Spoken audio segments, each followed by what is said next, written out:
Bismillahirrahmanirrahim. Assalamualaikum warahmatullahi wabarakatuh. Hari ini kita akan sesi berikut ini.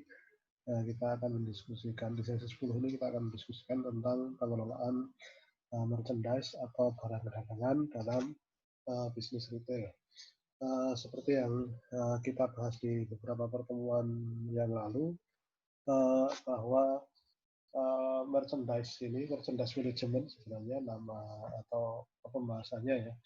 Merchandise management ini adalah bagian dari bauran pemasaran di dalam manajemen pemasaran retail. Adapun bauran pemasaran yang lain seperti yang sudah kita diskusikan kemarin, yaitu yang pertama adalah lokasi, kemudian harga, kebijakan harga, kemudian merchandise atau barang dagangan di dalam retail. Kemudian nanti kita juga akan mendiskusikan tentang retail image atau kalau dalam pemasaran secara yang konvensional disebut sebagai merek ya. Dan terakhir nanti kita juga akan mendiskusikan tentang komunikasi, marketing communication di dalam retail. Baik, kita akan mulai di merchandise management di retail ini. Manajemen kalau merchandise ini barang dagangan ya. Merchandise management ini adalah proses di mana retail menawarkan sejumlah yang tepat dari barang dagangan atau merchandise yang tepat pada waktu dan tempat yang juga tepat serta sesuai dengan target keuangan dari perusahaan retail tersebut. Jadi dalam bahasa yang gampang sebenarnya secara fisik ya yang Anda lihat kalau merchandise itu ya penataan barang dagangan yang ada di dalam retail itu wujud fisiknya seperti itu yang Anda lihat. Kalau kita bicara tentang retail online, maka Anda misalnya bisa lihat Anda kunjungi beberapa all shop begitu ya. Kemudian Anda bisa melihat jenis-jenis barang dagangan yang mereka tawarkan ya. Jumlah itemnya, kemudian variasi mereknya, dan lain sebagainya. Itu yang disebut sebagai manajemen merchandise.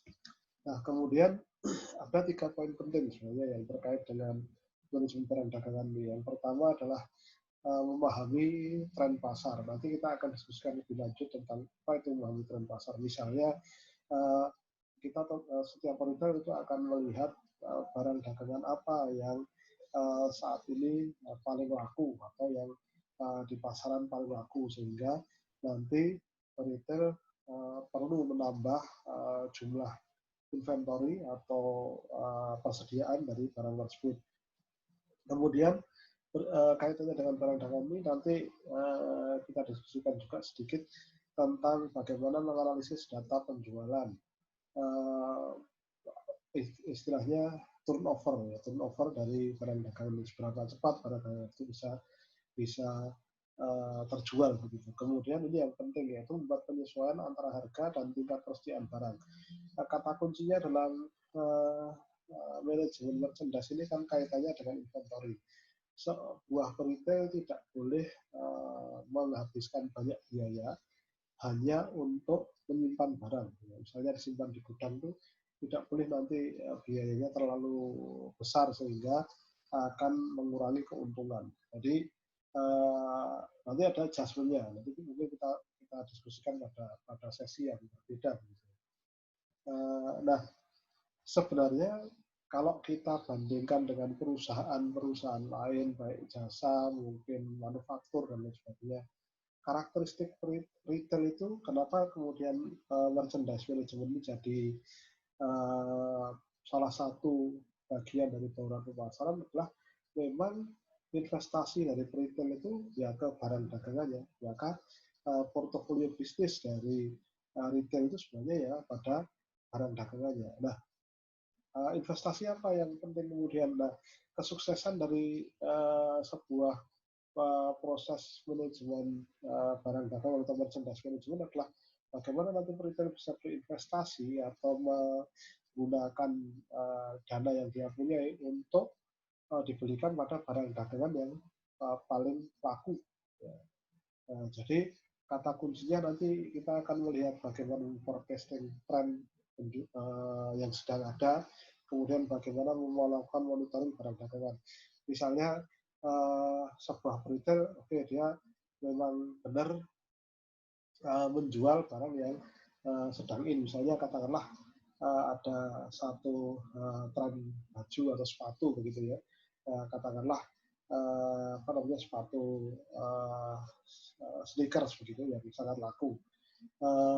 Retail kemudian memang menjual itu, tapi dia tidak memperhatikan katakanlah jumlah penjualannya dengan persediaan sneakers yang ada di gudangnya, sehingga penjualan terlalu cepat. Nanti ketika dia order ulang itu ternyata lambat, sehingga ketika pembeli masih atau permintaan masih banyak, persediaan di gudang tidak ada. Nah ini kan ada ketidaksinkronan. Ini juga nanti kegagalan dalam proses tadi monitoring dari persediaan. Jadi tidak sederhana sebenarnya untuk apa namanya sebuah proses dari menata barang dagangan di pengelolaan merchandise ini. Nah, ada beberapa konsep ini nanti yang juga penting. Ini biasanya barang dagangan ada dibagi dalam beberapa bentuk. Ada kategori barang dagangan.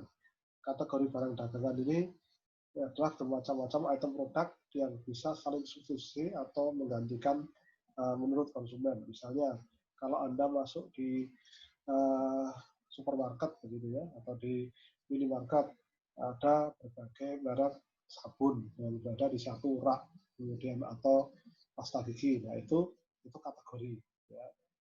Mau sabun mandi apapun mereknya itu kan fungsinya substitusi. Kalau Anda yang ini nggak ada, Anda bisa beli, misalnya merek Lifebuoy nggak ada, Anda bisa beli merek sabun lain misalnya. Nah ini yang disebut kategori ya, kategori barang dagangan. Pasta gigi juga demikian, misalnya nggak ada Pepsodent, Anda bisa pakai pasta gigi Ciptaden atau pasta gigi yang lain. Nah, ini kategori. Kemudian bagaimana kemudian memanage kategori itu? Ada gambar, ada foto di situ, berbagai merek makanan pada sebuah minimarket.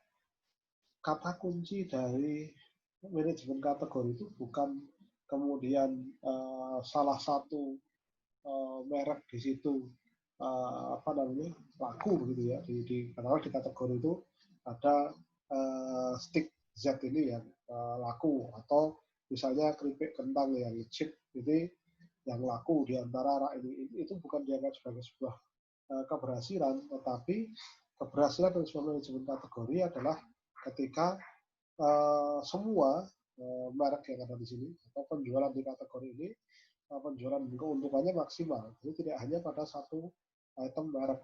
Ya. Nah, nanti kita diskusikan ini dalam pembahasan kita tentang retail image ya, yang lebih terkait dengan merek dari atau image dari retail itu. Nah, jadi kata kuncinya yang dianggap sukses adalah ketika semua kategori ini penjualan dan keuntungannya bisa maksimal. Ya, jadi bukan hanya satu merek. Nah, kemudian sekarang kita diskusikan tentang jenis pengelolaan barang dagangan dari sisi sistem. Ada dua sistem yang baku begitu, dikatakan standar begitu ya. Yang pertama yang disebut staple, sistem pengkategorian dasar. Ini sama seperti yang kita temui di banyak retail ya. Jadi misalnya kategori ada food and beverage, ada khusus makanan, ada misalnya kebutuhan rumah tangga, dan lain sebagainya. Nah, dalam sistem kategori dasar ini biasanya permintaannya terus-menerus dan dalam jangka panjang. Misalnya kebutuhan orang untuk katakanlah mencari tadi yang saya sebutkan toiletries ya, sabun mandi, pasta gigi, sampo, itu kan selalu terjadi terus-menerus dan dalam jangka panjang ya, sehingga lebih gampang diramalkan permintaan produknya. Ya.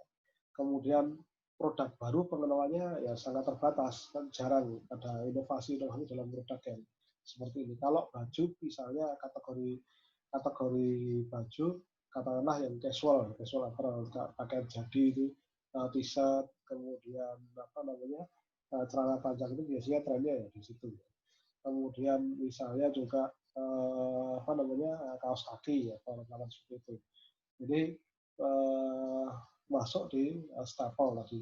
Permintaan produknya sudah diprediksi, jadi biasanya kenaikan penurunannya itu sudah ada polanya, sudah terpola.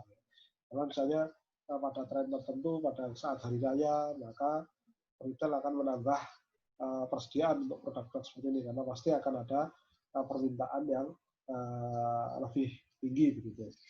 Kemudian untuk replenishment atau penambahan dari sisi kuantitas dari sistem staple sistem kategori dasarnya akan terjadi terus menerus.